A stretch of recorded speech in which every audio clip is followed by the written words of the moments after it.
Well, spring football is here, and we're all paying attention to position group battles because there are so many of them. But you can't ignore recruiting either. Here we go. You are Locked On Ducks, your daily podcast on the Oregon Ducks, part of the Locked On Podcast Network. Your team every day.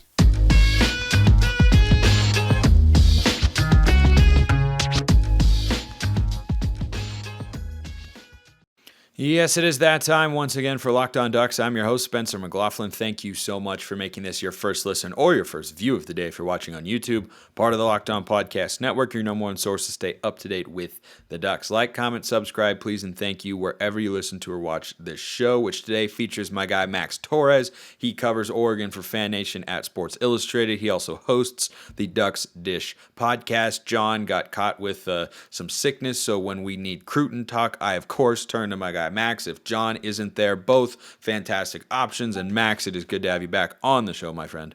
Yeah, what's up, Spencer? Glad to be back on. Always ready to talk some Ducks. Always excited to talk some recruiting because it never stops. Literally never stops. 24/7. It literally never stops. I don't even know what it's like as a coach, and I want your thoughts on this because you've had the question or the opportunity to talk to coaches, ask questions to Dan Lanning and whatnot. What do you think it's like for a coach to have to be dealing with all the position group battles that I've been talking about on the show? Haven't even gotten to all of them yet, and all the ones they're watching, managing the depth chart, managing transfers, and then remembering, oh yeah, we have to keep recruiting. Like what does that look like for a coach in spring football? Yeah, it's a lot on your plate, no doubt about it. And I think one of the things that's interesting to mention with that question is that different head coaches have different levels of involvement when it comes to recruiting. I've been covering the Ducks for almost 5 years on the recruiting trail, and there's been a couple coaches in that time. Mario Cristobal was one of the, still is, I think, even over at Miami, he's one of the coaches that is like the most involved, head coaches that's most involved personally with recruitments, and you just have to be a different level of hungry. You never stop. You're getting to the facility at 5 a.m., leaving well after 5 p.m. sometimes.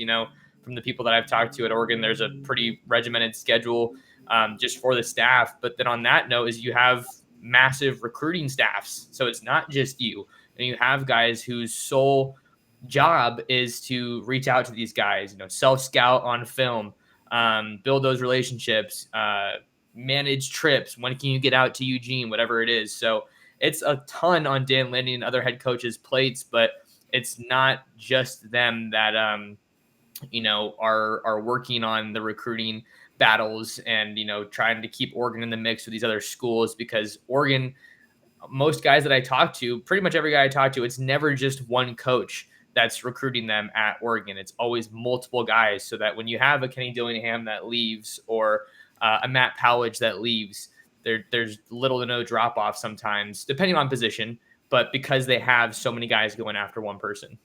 Yeah, and it feels like, at least at this point in Dan Lanning's tenure, a full season and a full recruiting cycle under his belt, that he's well positioned to be a guy who understands the value of recruiting, understands the importance of recruiting, but also understands how to do it at a high level. Because he, at one point in time was part of the Alabama staff. And of course, he was on the Georgia staff. And those are places that, do recruiting better than just about anybody else in the country and have for quite a long time. So how do you see Lanning, at this point with your coverage of the Ducks, kind of operating in this space compared to other coaches we've seen come through Oregon? Yeah, I think when you're looking at how Dan Lanning is operating as a recruiter at Oregon, I think it's only right to look at his predecessors, and namely Mario Cristobal and Willie Taggart, because we saw Oregon reach heights it's never reached recruiting under Mario Cristobal. And who brought Mario to Eugene? Willie Taggart. So Willie Taggart, I feel like, as poor of a product as Oregon put out for a majority of his tenure, he really feels like a coach that deserves credit in regard to the discussion of Oregon ascending as a recruiting power, because they were never like amazing at recruiting when Chip Kelly was there. I think he was always a doing more with less kind of a guy. The offensive linemen looked nothing like they do now.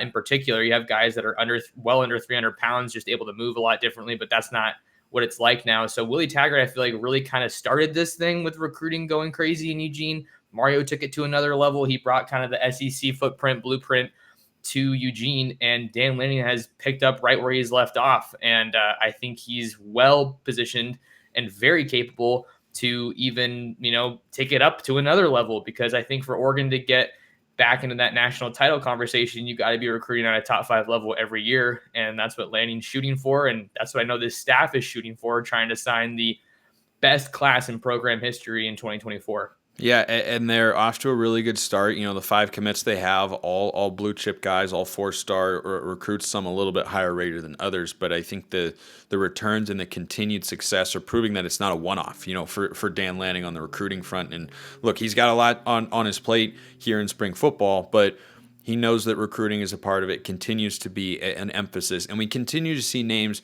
kind of pop up on the radar every now and then. We'll get to Deuce Robinson a bit later, but one name that kind of flashed on my radar very quickly, but now seems to be dissipating just as quickly, is Nolan, which, first of all, elite name. I mean, top chef's kiss, top flight. Shout out to mom and dad of Nolan for picking that. It just sounds like a quarterback. Literally, you got Air. I mean, come on, like it just that. And kid, with Oregon, yeah, that kid sounded like it. But so it seemed like he kind of popped up. He was like "Call Me Maybe" by Carly Rae Jepsen. It popped up really quickly and then it fell off kind of just as hard. What have you been hearing on that front? 2024, highly sought after 4-star quarterback for those who don't know.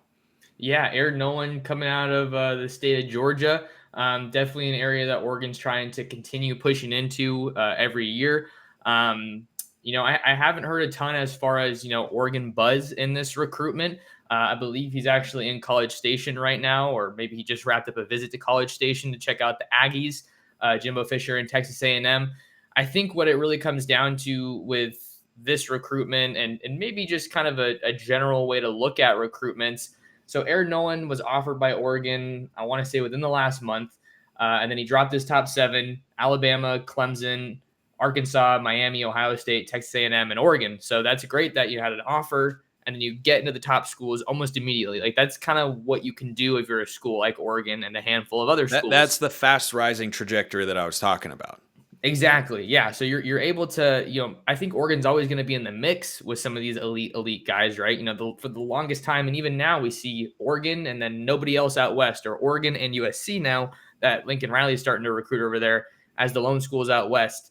But the thing is, with Nolan and just the timing of his decision, I don't believe he's been out to Eugene. I don't believe he's scheduled to get out to Eugene right now. Maybe that could change. He's supposed to commit on April 8th. So basically my 2 cents on this is, unless he gets to Oregon for a visit, I kind of don't give the Ducks a great shot here in this one, especially because I know they're prioritizing a number of other quarterbacks in the 2024 class, which I'm sure we're going to get into later in this episode. But really, Spencer, for what it's worth, I think, a guy can say he's interested or likes Oregon or wants to be at Oregon all he wants, but if you're not taking a trip out there, I don't think that the interest is as legitimate as it maybe seems on the surface. Yeah, it's hard to feel concrete or overly confident about it. It was notable because it was kind of unexpected to get in the top 7 when an offer had come so recently, but that made you think, well, can they get that? But if they can't, get him out to campus, which I don't have any inside information as to whether or not they're trying to do that in the next week or so, hard to get a kid to commit when he hasn't seen your campus yet. But another highly rated 2024 quarterback is going, in all likelihood, to be at Oregon's spring game. We'll talk about that after we talk about FanDuel, which is America's #1 sports book. The tournament's heating up back on Saturday with the Final Four, and there's no better place to get in on the action than FanDuel. That's because right now FanDuel is giving new customers a no-sweat first bet up to $1,000. That's $1,000 back in bonus bets if your first bet doesn't win. Just go to FanDuel.com/lockedon and sign up today to claim your no-sweat first bet. That's FanDuel.com/lockedon to sign up.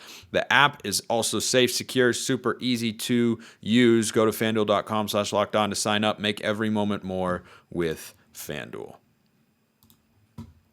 So the quarterback that Oregon, I think, has their sights set on next as they look to the future, which is always how recruiting works. You've got players in the present. Austin Novosad is throwing the ball at spring practice. Interested to see what his development could be like. I think he's definitely a guy who's at least a year, if not two, away maybe from being ready to be a starting quarterback for the Ducks. But they're still swinging big. Nico Iamaleava last year, Oregon was in a good place. Tennessee came in with the big NIL deal, and Oregon said, no, that's okay.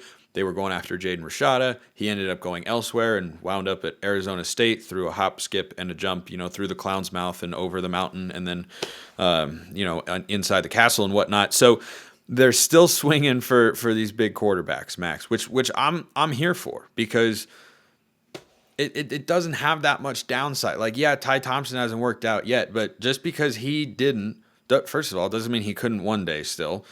Some guys might just need longer to develop. But number two, it doesn't mean that a different guy isn't going to be able to realize his full potential. But Dylan Raiola is the number one quarterback in the 2024 cycle, and he's going to be at the Oregon spring game. And that's kind of the pinnacle, I think, of spring recruiting for Dan Lanning and company, is getting a guy of that caliber to your spring game. Yeah, no doubt about it. And I've said it a bunch of times on my show, Spencer. The spring game is Oregon's marquee recruiting event of the year. I mean, the only thing that comes close to that in comparison is the Saturday Night Live camp that's usually held at the end of July in Eugene. But all of these spring visits that we're seeing right now in Eugene are ultimately building towards that spring game. Like, that's going to be the biggest visitor list that Oregon has probably the entire year, or at least, until we get into the summer months. So he's going to be the headliner as of right now. Oregon's not alone in their race for the number one player in the country out of Pinnacle High School in Phoenix, transferring over from Chandler, where Oregon signed a number of guys in recent years, like Amari Washington in the 2023 class. Johnny Johnson, I think, also went there in the 2019 class, 2018. I'm getting my years mixed up. But Oregon, Ohio State, former Ohio State commit, my bad. I don't really think Ohio State's too involved with Raiola now, but you got Oregon, Nebraska, where Raiola's father went. You got USC, Lincoln Riley, and the Trojans have a ton of buzz in that recruitment, as well as Georgia battling it out right now for the nation's number one quarterback. So I think it's going to be good for Oregon to get Raiola on campus. Ideally, you'd probably want to get him on campus before the spring game, just with how many visits he's taking. I think it does kind of say a little bit about where Oregon stands, because they haven't gotten one of those trips. He's getting out on the road a whole bunch. And right now Oregon has geography on their side, compared to Nebraska and Georgia, certainly. But it's going to be a good opportunity for Raiola to meet with Lanning, meet with Will Stein, probably more importantly, a number of Arizona connections that they have on staff over there at Oregon. So I wouldn't say that I feel great about Oregon's chances with Raiola right now. I think I feel better about a couple other quarterbacks in this class that we can maybe talk about, but you're certainly doing yourself a favor when you can get the nation's number one player to come out and see you on a huge day like the spring game. Yeah, I think it speaks to what Lanning has built from a recruiting standpoint at Oregon to this point, and what we can and should expect to see going forward on the recruiting trail is going after these sorts of players, right? Landon Mateo last year, that was, of course, a big one. Jurion Dickey, huge. And, had Kenny Dillingham not left, Dante Moore would probably be the third string spring quarterback right now, or heck, maybe second. I don't know. He's really, really impressive and whatnot. But talk about the other quarterbacks that Oregon could go after if Raiola ends up, kind of fading to the back burner for the Ducks from a priority standpoint. Yeah, I think that there's a couple guys we can talk about here, Spencer. I think that you have to look at Michael Van Buren out of St. Francis Academy in Baltimore. That's a national powerhouse program here in the high school football world. But he's a guy who's been to Oregon a number of times. The DMV is an area that I feel like this Dan Lanning staff is really attacking probably harder than previous Oregon staffs had. You have Damon David, you have Dante Thornton, who came out of Baltimore. Nicholas Harbor came down to South Carolina and Oregon in that one. But with Van Buren, I think you have some other schools like Penn State that are in a really good spot with him due to a number of visits over there. You have Mike Loxley at Maryland. They want to try to keep the best guys home if possible. But I think that even though he's, a little bit of a smaller quarterback, around 5'11" or so, I think he's very, very close, if not at the top of that quarterback board for Oregon, up there with the likes of Dylan Raiola. And then you also have Luke Moga at Sunny Slope High School, also in the Phoenix area. he's a really, really gifted athlete, but maybe not as polished as a guy like Raiola, kind of from what I've been able to hear talking to people around the high school football world about Moga. Like that's a track dude. I think he can even, I want to say he runs a sub 11. I'm not sure though in that 100. I have to double check, but that was one of the things that really stood out to me when I watched Moga's tape was the way that guy can move and just really, really good at improvising as well and kind of just doing things off script. But then the third name that I want to talk about might be like one that Oregon fans really need to keep an eye on, and it's Will Hammond. Will Hammond's a 2024 quarterback out of, I think it's called Hutto, Texas, Hutto, Texas. He's currently committed to Texas Tech, but, that's a Texas guy, and Will Stein's from Texas, so he's going to be really connected out there. You're going to see him. And Texas Tech commit. Who are we playing in our Power 5 Tyler non-conference Shough game and this the Red year? Raiders. We're going to Lubbock. Chance to never know. I'm just saying that pops into my head. No, for sure. Yeah. So I'd say Will Hammond is definitely a guy you have to keep an eye on. Kind of a low flyer on the recruiting trail in terms of recruiting rankings. Doesn't have that pop that a Raiola or Van Buren necessarily does. But this is a top heavy class. That's one of the biggest things that I've kind of been learning recently and just seeing with this group is that the depth isn't there compared to the 2023 class. And then the last guy that I just wanted to mention, I don't think Oregon's too involved of late, is Elijah Brown out of Mater Dei. I was just talking to a quarterbacks coach on the high school scene today, and I was saying, this is kind of crazy. Like, I feel like Elijah Brown is super under recruited. I mean, the guy's 29-1, I want to say, in his 3 years as a high school starter, started as a true freshman, only lost to St. John Bosco in probably the toughest league in the country, if not, top 3 probably.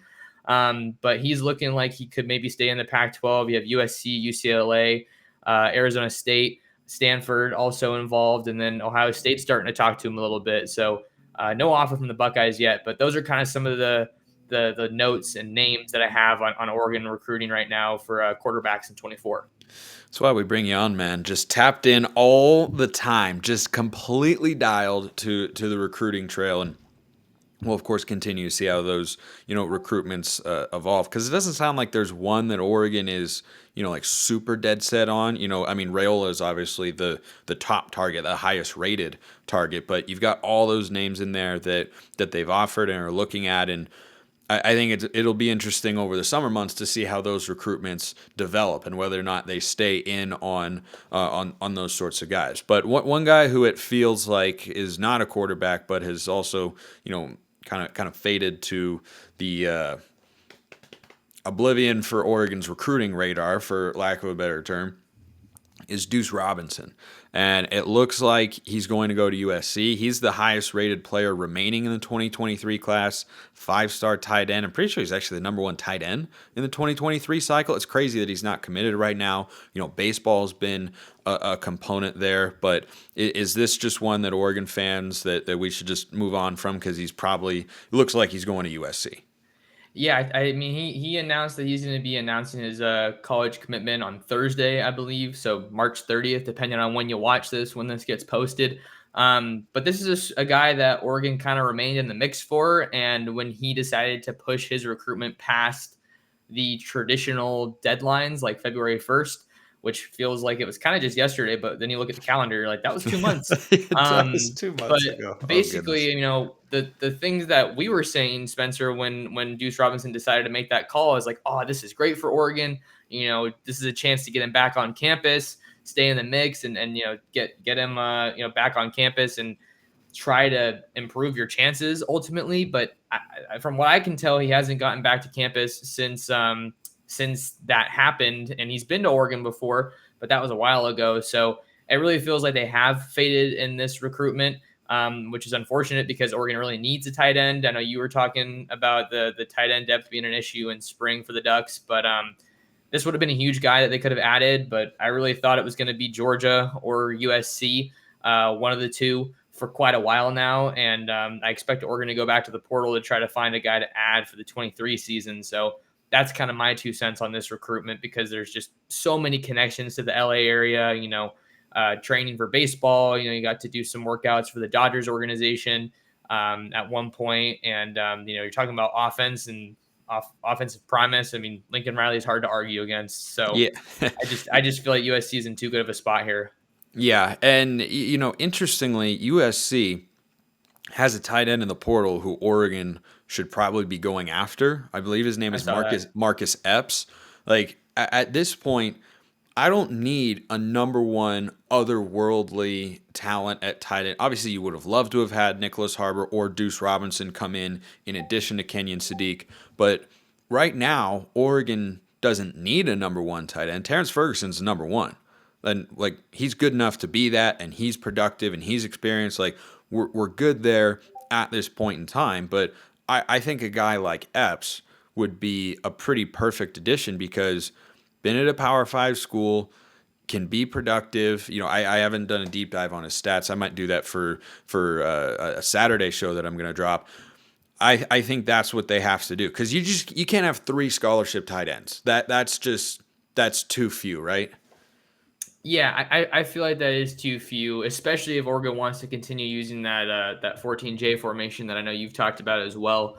That was so successful last year. Happy birthday to Jordan James, by the way. It's his birthday today. He was a guy that was using that formation extensively as a true freshman. But yeah, I think you just got to give yourself options. I think regardless of what position it is, you really don't want to put Malcolm Epps, by the way, is his name. Malcolm Epps. There you go, Malcolm Epps. Okay.